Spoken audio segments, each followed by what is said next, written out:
বাংলাদেশে পবিত্র মাহে রমজান উপলক্ষে যে ভাবগম্ভীর্যের মধ্য দিয়ে আমরা এই পবিত্র মাহে রমজান পালন করি, ঠিক একইভাবে শিক্ষার্থীদের মধ্যে এই কোরআন এবং আমাদের মুসলমানদের মধ্যে যে আমাদের ধর্মীয় যে ভাবগম্ভীর্যের যে ব্যাপার রয়েছে সেটিকে শিক্ষার্থীদের মধ্যে ছড়িয়ে দেওয়ার জন্য এই প্রতিযোগিতা আরও গুরুত্বপূর্ণ অবদান রাখবে।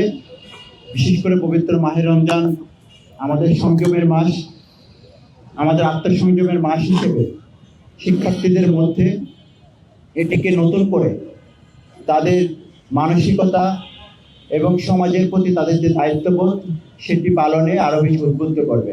আমরা এই প্রতিযোগিতার সাফল্য কামনা করি এবং আমরা প্রত্যাশা রাখি এই ধারাবাহিকতায় আগামী দিনেও এই হিফজুল কোরআন ও কোরআন তেলাওয়াত প্রতিযোগিতা আরও অনাড়ম্বর এবং বড় পরিবেশে সারা বাংলাদেশের বিভিন্ন প্রান্তে প্রতিটি জেলায় জেলায় ছড়িয়ে পড়বে সেই প্রত্যাশা রেখে আমি আমার সংক্ষিপ্ত বক্তব্য শেষ করেছি।